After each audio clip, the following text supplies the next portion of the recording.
ಈಗ ಮೊದಲ ಬಾರಿಗೆ DKಶಿ ಅವರು ಬೆಳಗಾವಿಗೆ ಬರ್ತಿದ್ದಾರೆ. ಅದ್ದೂರಿ ಸ್ವಾಗತ ಕೂಡ ಸಜ್ಜಾಗಿರೋದು ಯಾವ ರೀತಿ ಪ್ಲಾನ್ ಮಾಡ್ತಾರೆ? ಇವತ್ತು ಭಾಳ ಸಂತೋಷದಿಂದ ನಮ್ಮ ನಾಡಿನ ಮುಖ್ಯಮಂತ್ರಿಗಳಾದಂಥ DK ಶಿವಕುಮಾರ್ ಅವ್ರನ್ನ ಮೊದಲನೇ ಬಾರಿಗೆ ಬೆಳಗಾವಿಗೆ ಬರ್ತಾ ಇದ್ದಾರೆ. ಅದ್ದೂರಿ ಸ್ವಾಗತದ ಎಲ್ಲ ತಯಾರಿಗಳನ್ನು ಮಾಡ್ಕೊಂಡಿದ್ದೀವಿ. ಇಷ್ಟು ದಿವಸ ಮುಂದಿನ ಮುಖ್ಯಮಂತ್ರಿ DK ಶಿವಕುಮಾರ್ ಅಂತ ಬ್ಯಾನರ್ ಹಾಕ್ತಾ ಇದ್ವಿ.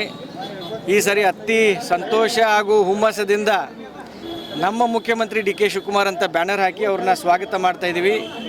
ಜಿಲ್ಲಾಡಳಿತ ಮತ್ತು ಎಲ್ಲ ಅಧಿಕಾರಿ ವರ್ಗ, ವಿಶೇಷವಾಗಿ ನಮ್ಮ ಜಿಲ್ಲೆಯ ಉಸ್ತುವಾರಿ ಸಚಿವರಾದಂಥ ಸತೀಶಣ್ಣ ಜಾರಕಿಹೊಳಿ ಅವರ ನೇತೃತ್ವದಲ್ಲಿ ಜಿಲ್ಲೆಯ ಎಲ್ಲ ಶಾಸಕರು, ಎಲ್ಲ ಮುಖಂಡರ ನೇತೃತ್ವದಲ್ಲಿ ಇವತ್ತು ಒಂದು ಅದ್ಧೂರಿ ಸ್ವಾಗತವನ್ನು ನಾಡಿನ ಮುಖ್ಯಮಂತ್ರಿಗಳಾದಂಥ DK ಶಿವಕುಮಾರ್ ಅವ್ರಿಗೆ ನಾವು ನೀಡ್ತಾ ಇದ್ದೀವಿ.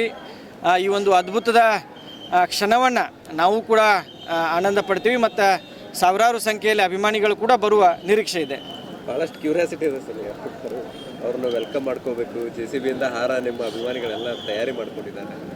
ಅಭಿಮಾನಿಗಳು 2 ದಿವಸದಿಂದ ಯಾವಾಗ DK ಶಿವಕುಮಾರ್ ಅವರು ಬೆಳಗಾವಿಗೆ ಬರ್ತಾರಂತ ಗೊತ್ತಾಯಿತು, ಅವತ್ತಿನಿಂದ ತಯಾರಿಗಳಲ್ಲಿ ಅವರೇ ತೊಡಗಿಕೊಂಡಿದ್ದಾರೆ.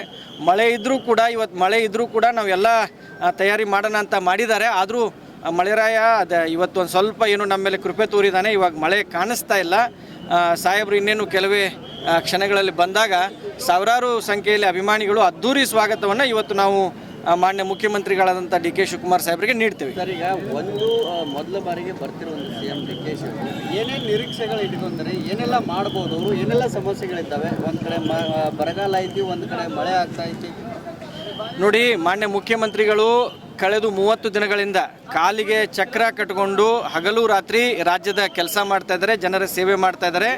ವಿಶೇಷವಾಗಿ ಬೆಳಗಾವಿ ಜಿಲ್ಲೆ ದೊಡ್ಡ ಜಿಲ್ಲೆ, 18 ಮತಕ್ಷೇತ್ರಗಳನ್ನು ಒಳಗೊಂಡಂಥ ಒಂದು ದೊಡ್ಡ ಜಿಲ್ಲೆ. ನಮಗೆ ಸಾಕಷ್ಟು ನಿರೀಕ್ಷೆಗಳಿದ್ದಾವೆ.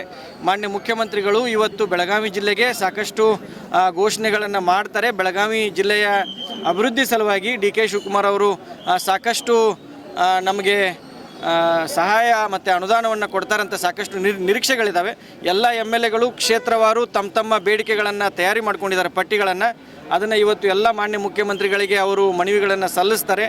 ನಾವು ನಮ್ಮ ಬೆಳಗಾವಿ ಗ್ರಾಮೀಣ ಮತಕ್ಷೇತ್ರದ ಪರವಾಗಿ ಲಕ್ಷ್ಮೀ ಹೆಬ್ಬಾಳ್ಕರ್ ಅವರ ನೇತೃತ್ವದಲ್ಲಿ ನಾವು ಕೂಡ ನಮ್ಮ ಮನವಿಯನ್ನು ತಯಾರು ಮಾಡ್ಕೊಂಡಿದ್ದೀವಿ, ನಾವು ಕೂಡ ಸಲ್ಲಿಸ್ತೀವಿ. ಒಟ್ಟಾರೆಯಾಗಿ ಬೆಳಗಾವಿ ಜಿಲ್ಲೆಗೆ DK ಶಿವಕುಮಾರ್ ಅವರು ವಿಶೇಷವಾದಂಥ ಪ್ಯಾಕೇಜನ್ನು ಘೋಷಣೆ ಮಾಡ್ತಾರಂತ ನಮಗೆ ಭರವಸೆ ಇದೆ.